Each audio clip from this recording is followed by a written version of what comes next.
Well, this is a bit surprising. The fuse box is disconnected from the main power, but guess what? We still have 2.7 volts on that tree. What does that mean? Well, so this pin, I'm sure is going to be at 0 volts now, since, you know, half a volt. Okay, what about right here? Half a volt, so something's backfeeding a little bit. But that pin is at 2.7 volts. So where is that coming from? Could be coming from anywhere. Anywhere. Let's take another look at the power distribution diagram and see if there's an explanation for this.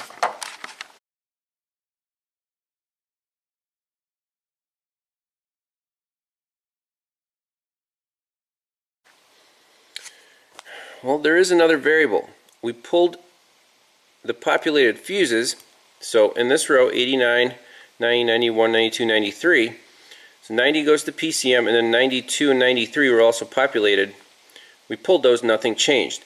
However, what about fuse 94 30 amp J2 body control module, diagram 5 of 7? We didn't pull that one yet. Fuse 94, let's pull that one, see if our voltage disappears. Alright, there's our 2.7 volts. I'm going to pull fuse 94 30 amp and see if that voltage goes away.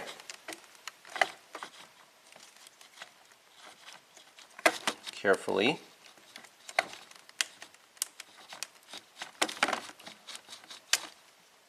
Boom. Check that out. Okay, now we're getting somewhere.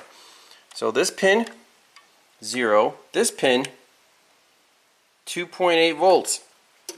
Okay, great. So we don't need a fuse box at the moment.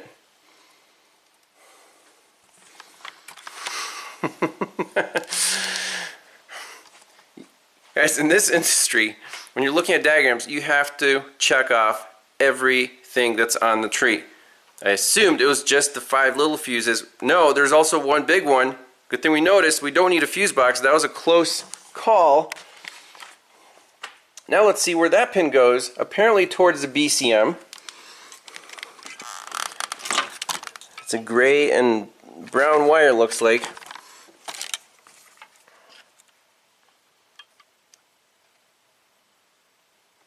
.8 volts on this pin, on the inner pin. So does that come from the fuse box, or does that go to the BCM? Let's see. Back to the diagrams. So fuse 94 feeds this gray and brown wire, the one that we saw, and I did check the voltage right under the fuse box. This wire is at 2.5 volts, or 2.8.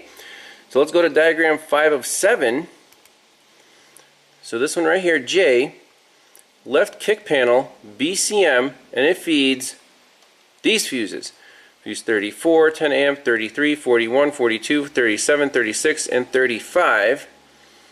And what is that? Heads-up display, heated steering wheel, occupant classification system, blah blah blah. So let's go to the BCM, left kick panel, and do some voltage measurements on these fuses. Are these all going to be at 2.5 volts? I assume they will.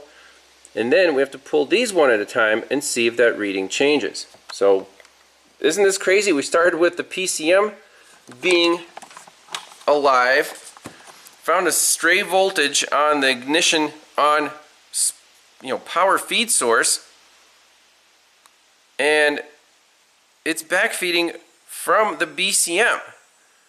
That blows my mind. So yeah, let's go for the BCM and track down these fuses. All right, so we're going after the BCM, which lives right here, and fuses 34, 35, 36, 37, 33, 34, 35, 36, 37, 41, and 42, and that's this row. 33, 4, 5, 6, 7, and then 41 and 42 are fed by that gray and brown wire. So let's see on the meter if all those fuses are at 2.8 volts. I'm going to start with this one. Yep, there it is, 2.8 volts down the line. 2.8 volts. Let me pull out the first one in line. So this one right here, that's going to be fuse 33. Let me stick my probe. We still have our 2.8 volts. Let me find the pin that is on that tree. There we go, 2.8 volts. I'm going to keep my meter in there. And now we can pull these fuses one at a time and see if that voltage goes away.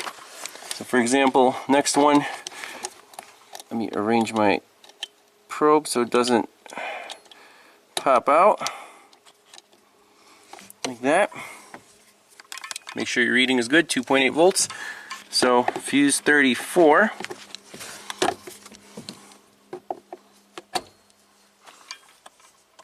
Ha! 0. Let's put fuse 34 back in.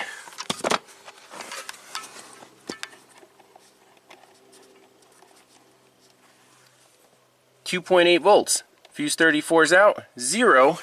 Okay. Let's see what fuse 34 feeds. And it feeds all this crap. Obstacle detection, parking aid module, left rear heated seat module, video camera. Okay, so somehow the voltage is making it onto the load side pin and going out to those accessories, 3.5 volts. Yep, because now it's not connected to any of the other fuses. So we have to figure out now.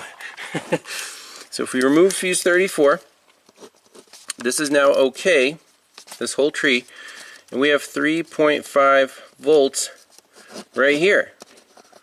So you can see how time consuming this is, but with a good diagram and a logical thought process, now we have to track down where's this voltage coming from. We can keep the meter right here and go after these modules. Everything else we can reassemble. The problem is going to be from here to anywhere on this harness or any of these modules. We do not have this obstacle detection stuff on this model. So we have parking aid, left rear heated seat module, and video camera. I don't even know if this thing has a video camera. But we can, we're going to keep going down the line here until we find this soft short to power. One little experiment I want to do before we go chasing this short. Fuse box is reassembled. All the relays and fuses are back in. Car is obviously asleep. Let's pop that fuse on in there and see if the PCM wakes up. So fuse 34. Just going to pop it in.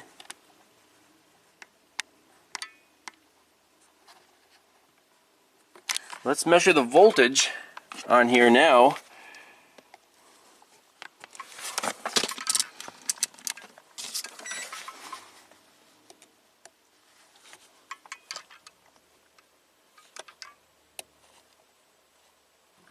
.2 volts. So let's cycle the key. Maybe that's not quite enough to wake up the engine computer.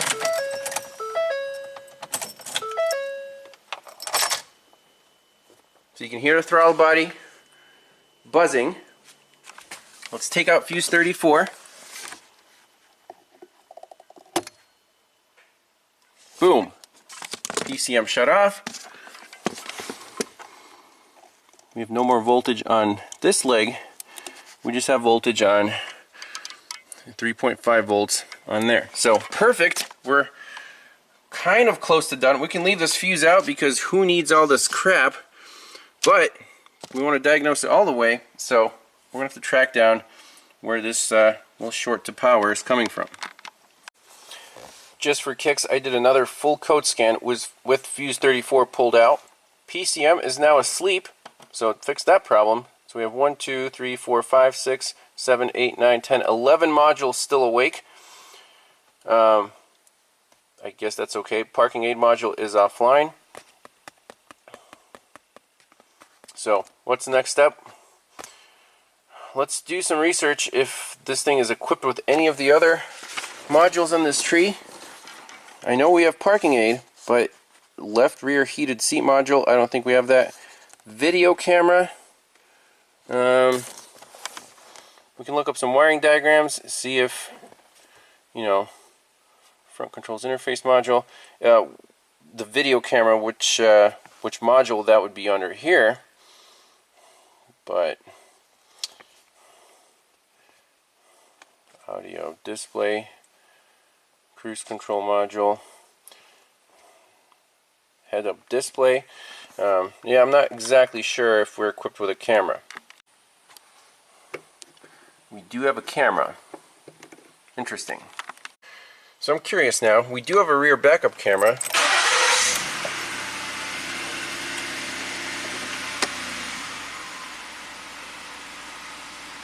So it doesn't show up here.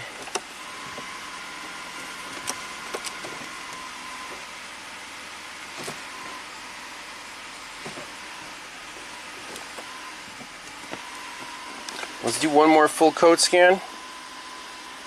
If the camera is offline, there should be some code stored somewhere. Maybe APIM. Let's see what it says.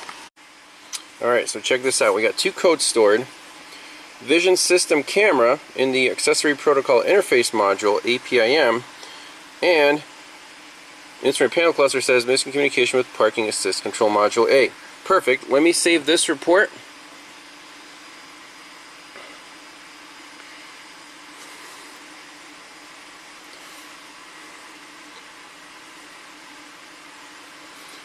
So just two faults. Vision system camera, parking aid assist module is offline. So fuse 34 is pulled right now. And yeah, let's go by diagrams, see if there's any intermediate connectors we can unplug while monitoring this voltage, seeing that 3.5 volts goes away. By the way, with fuse 34 reinstalled, our parking aid's beeping and our camera seems to work just fine. Parking aid on. So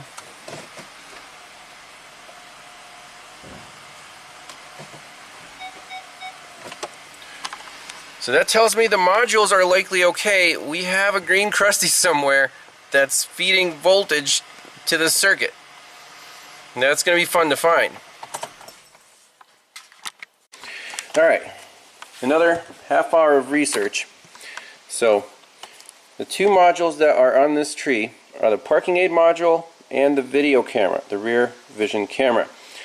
And we have two intermediate connectors going to the camera and no intermediate connectors going to the parking aid module.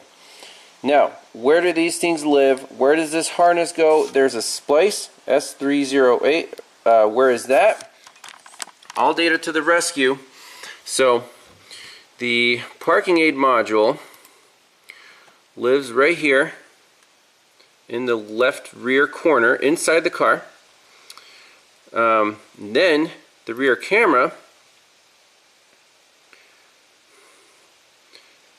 obviously lives on the liftgate, and there are two intermediate connectors. This C919, which is in the upper left corner by the tailgate, and then C495, which is a 6-pin connector that lives in the tailgate. Okay, so there's C919 pin 10, C495 pin 1. This is, you know, the pass through to the liftgate. This is inside the liftgate. Let's look at connector pinouts and see if there are any constant battery power wires next to this violet and brown, which is, you know, key on power. So I'm looking at the pinouts. C495 pin 1, that's our fuse 34. Everything else is just video, you know, signals. So right here, pin 1, that's our power wire, and there's a ground wire, and nothing else is hot at all times on this connector. So I'm not really concerned about C495. C919 is a looks like a 12-pin connector, and again is anything around pin 10. So pin 10 is going to be our fuse 34. Pin 12 comes from fuse 40, but from these diagrams you can't really tell if these are hot at all times or not. So we're concerned about pins 9, 11, maybe 3, 4, 5. So 3 is a shield, 4 is just signal, again parking aid rear video, and then 9 is LIN bus, don't care about that, that would not cause a short to power. And 11 is control module, stop, right, turn, right, middle, turn signal. That would not cause a short to power either. What about S308? The splice, you know, Ford harnesses, we've seen bad splices before. And where does that live? That lives right here. So this is the driver's door, this is the sill. Apparently there's a splice in here, and then it goes to the parking aid and the rear camera. So I want to plug in the voltmeter on that pin of fuse 34, monitor the voltage, which we should see about 3.5 volts, and just do a light wiggle check and see if that reading changes, and kind of just see if we can track down this partial short to power. Keep in mind, you do not want to start tearing apart the whole interior because you might fix the problem and you won't know where it is. You must have the meter connected, not a test light. This is a short or a soft short to power. So that voltage, if it disappears, it's probably gone for good. That little green crusty somewhere, you break it, you won't know where it is, and then you won't be able to guarantee the repair. So let's hook up the meter and wiggle some harnesses. Okay, meter's hooked up, 3.5 volts. So fuse 34 is out, we're just on the pin, the output pin that goes to the parking aid module and the rear vision camera. So I'm just going to lightly start wiggling the harness and see if we see any change in this voltage at all. So I'm going on the sill here. So far it's solid, no change at all. I might take off this trim piece because that harness splits into here. I don't see any water intrusion. So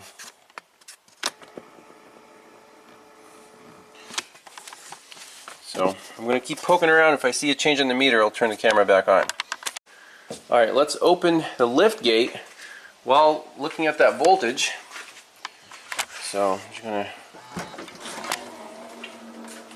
3.3, so there's a little voltage drop, but we're not disturbing the short.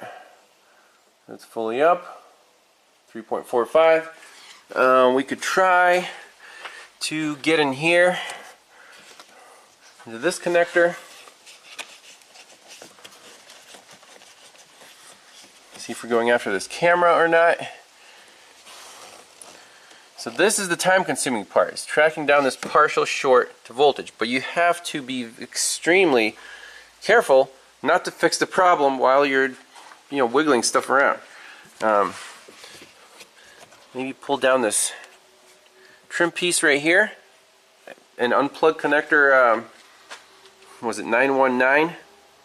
And just kind of separate it out. See if the problem's that way or towards the camera.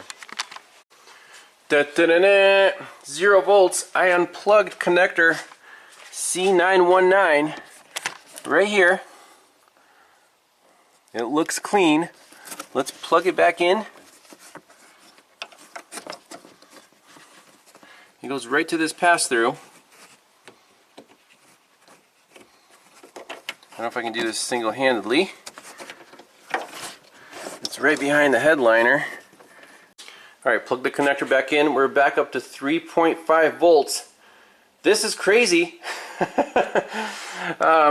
We're almost done. The problem is going to be somewhere here in the lift gate area. So let me unplug that one more time. We know which pin it is.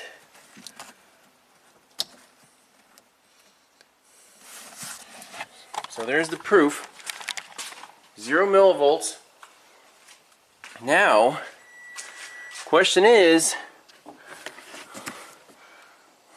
we'll get a voltmeter back here, and on pin 10, that's going to be 6, 7, 8, 9, 10. The brown with an orange, right? Or violet and brown. Let's see here. This is when you get excited, but don't rush it. Otherwise, we're going to make some mistakes. We don't want that. Let me get the diagram back out, and we'll do some voltage measurements back here. All right, now we have power and ground right here coming right from the battery using the power probe extension, so we can do all our measurements with reliable ground. 3.5 volts on the violet and brown wire right here. If we unplug this connector, the voltage goes to 0. Now my question is, where is it coming from? Is it coming from, one of these wires going into the tailgate and then back out? Or is it coming from one of the other circuits? So now, we're going to focus our efforts back here, and we can measure the voltages on all of these pins, see if there's a constant battery power anywhere here. If there isn't, then we can measure the voltage on this side of the connector and kind of track it down that way. Alright, so first measurement on the female side of the connector, the one that goes to the liftgate, with the connector unplugged, we have 0 volts. So the power must be coming in through this connector and then out on pin 10 with that 3.5 volts. So with the connector unplugged, we have no voltages on that circuit. So now let me use the voltmeter and check all of the other pins and see if there's a constant battery power on any one of those pins. Alright, using the needle probe, I went through all 12 pins. They're not all populated, but there are 2 that have battery voltage on those pins. So pins number 2 and number 6, right here, I marked them down. Pin number 2 is a violet wire, power liftgate. Pin number 6, brown liftgate switch release. That's the actual button. Probably coming from the BCM. So now, what do we do now? Well,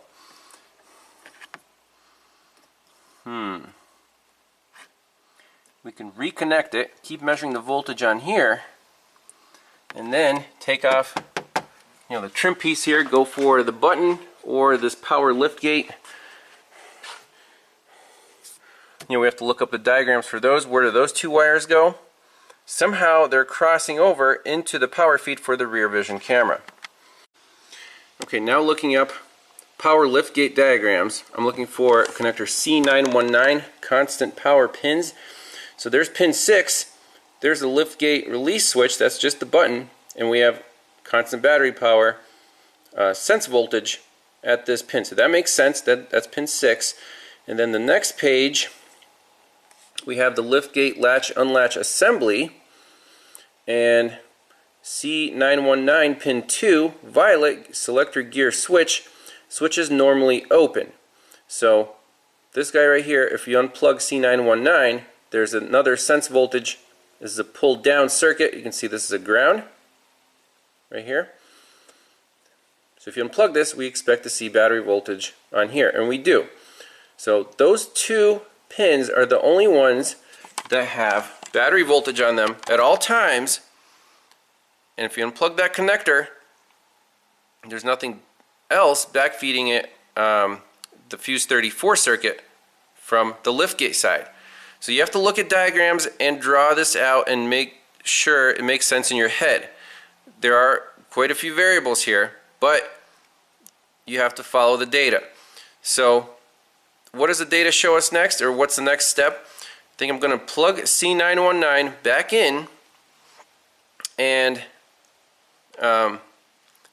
keep that piercing probe on there, look at the voltmeter, and then go after this tail, the liftgate, take the trim off and maybe unplug this latch assembly, unplug the camera, and see, we have to find something that is raising this voltage, right? So this circuit right here is the one we're worried about.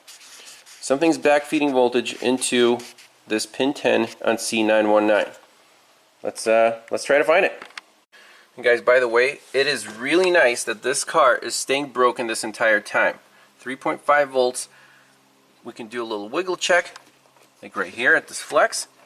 Absolutely no change. Let me take off some of this plastic, and hopefully we'll find something interesting. Uh-oh, see, this is why you have to have the meter connected. I started pulling back this trim piece, and look, the voltage changed. Let me keep pulling it down. On the other side,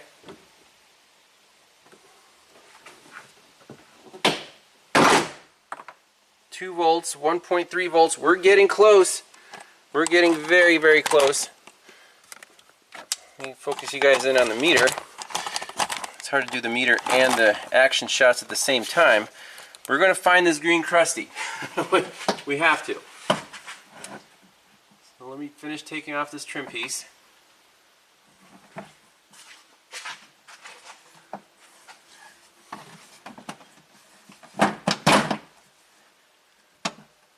We're back up to 3.5 volts there. Okay, that's good, and we're still broken. Holy crap. Still 3.5.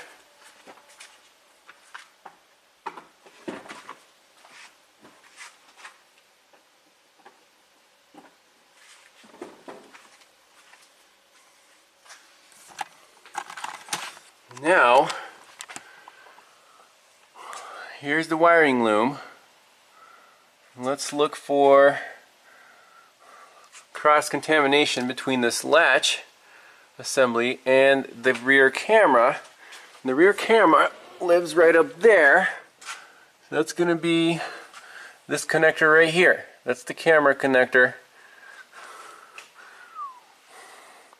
So it looks like the only shared part of the harness is through here. So let me wiggle this.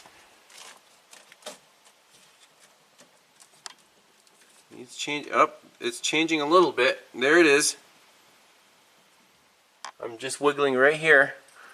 So let's take off this plastic. It shouldn't be terribly hard.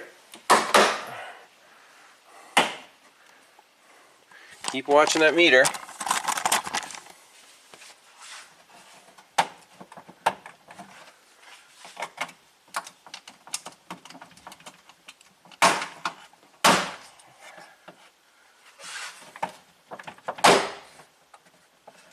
Whoa.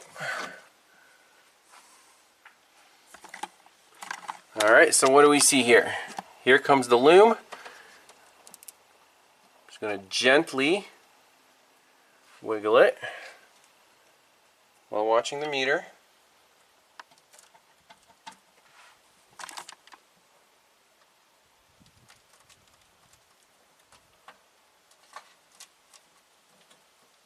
Oh, right there. Right there. Guys, right here. There's something going on. Insane. Right before the camera connector splices out. It blows my mind. Now it's back to 3.57. I move it a little bit, it goes down to 1 volt, and we can bring it back. This right here, this movement. Now, is there a previous repair right here? Is this non-OEM? This duct tape part? Is everywhere else I see electrical tape, but right here there's something weird going on. Let's unwrap it, and we're almost done. Well, I might have been on the wrong path here. The wiring looks perfect, but I unplugged the camera connector. Guys, green crusties right in here. How does that explain a partial short to power? Let me measure the voltages on all these pins. Perhaps there's a power feed going to this camera that we weren't aware of. Alright, let's check these 6 pins. I'm back probing the camera connector. It's unplugged. So we have nothing on there. Nothing on there. 2 volts. That's weird. Nothing on there. Nothing on there. So which wire is the one that's our guy? The purple or violet and gray, right? Let me pull up a diagram of the camera circuit. Alright, there it is. 11.5 volts on pin 2. I don't know why we didn't measure it the first time, but that was bleeding over through the green crusties, as you can see, to our purple and brown wire, and causing the run start relay circuit to be at 3 volts. And that was keeping the engine computer awake. Does that not blow your mind? If it doesn't, then you don't appreciate how interrelated these new cars are. Rear camera, I think Erico had a video on a rear camera, taking down the whole network, but this one, different symptoms: parasitic drain, engine computer staying alive. Who would think that the problem is in the trunk? Do you guys think the dealer would have figured this out? I know, people tell me don't bash the dealer, but how many modules could they have replaced? We almost called the fuse box because we forgot to check one fuse, and that one was backfeeding the entire way from the camera through the BCM, through the underhood fuse box to the PCM and to all the other circuits. It's crazy stuff. So all we have to do is clean this connector out, put some dielectric grease on there. How did the crusties get in here? Well, obviously those probably a little water intrusion coming through the camera. And over, it's a 2013 car, so, it's over 10 years old, 12 years old. Little green crusty caused this issue. No parts required. We'll get it back on track. But let's see why this pin right now is battery voltage, is gray and purple wire. Gray and violet wire on pin 2 at this C495 connector. That's a LIN bus, and guess what? It's biased high, and the camera pulls it down the ground and it talks to the BCM. Crazy stuff. So that was enough to bleed over and raise the voltage enough on this violet and brown wire to wake up the PCM. Crazy stuff. So this car's as good as fixed. Let me clean out that connector, put everything back together. The customer can come and pick it up. I'm sure he's going to be very surprised at what the issue was, but very relieved that it doesn't need any parts.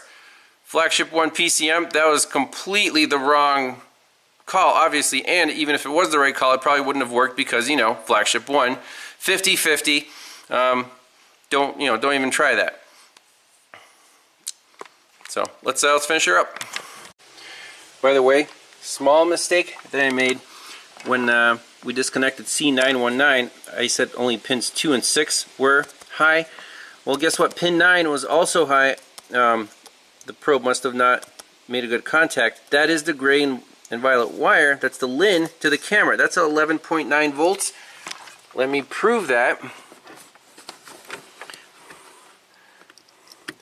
So it's going to be, that's pin 10. The one next to it is pin 9. If we touch that with our probe, there it is, 11.8 volts. So that was bleeding over to the power wire at this connector. So that's it, case closed. Let's fix it up.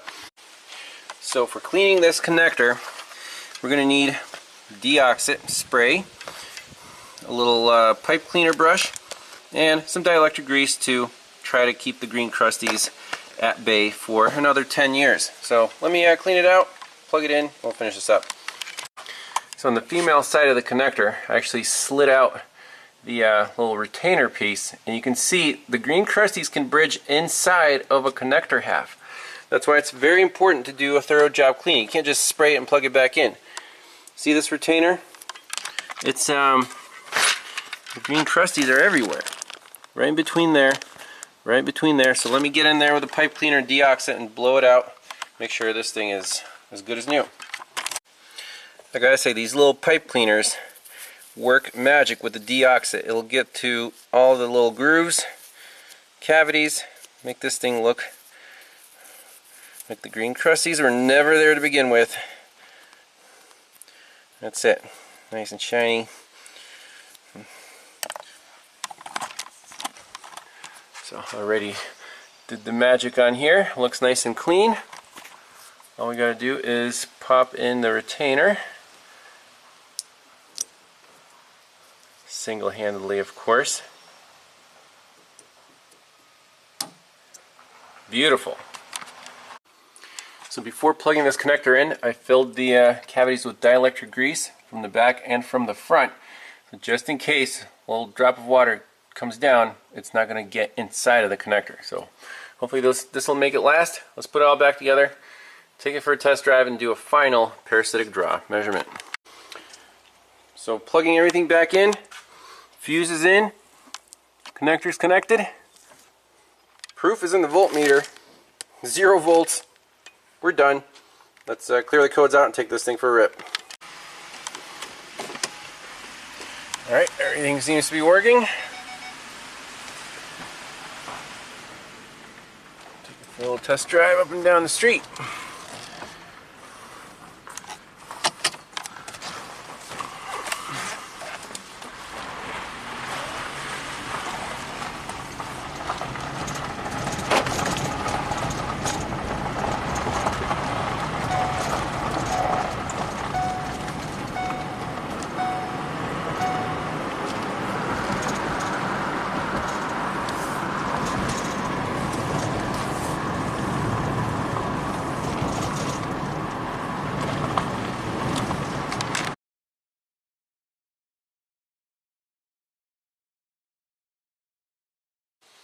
Alright, so it's 3 o'clock. We're starting at 0.2 amps draw, so 216 milliamps.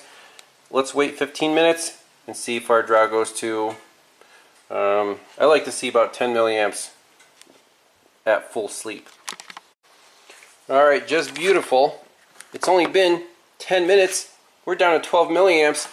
So these newer Fords go to sleep faster than the old Fords. From the 90s, you would have to wait 45 minutes for those old Ford trucks to go to sleep. So these are actually nicer to do parasitic draw testing on. We're done. Customer can pick it up. You might ask, what was the total charge for this diagnosis? It was time consuming. We stayed on the right path, but we went from PCM to underhood fuse box to the BCM to the rear camera, and then finally in the liftgate. That's where the problem was. So the whole car, step by step, we got to the the right problem. There was no faster way to do it. It did take looking up a lot of diagrams, connector locations, pinouts, etc. This all takes time, so I'm charging 4 hours for diagnostics and 1 hour for repair, reassembly, test driving, and parasitic draw check. That's it. Thanks a lot for watching, and plenty more case studies to come. Hey, we got more than one working bay here. So yeah, stay tuned for more. We'll see you in the next one. Bye-bye.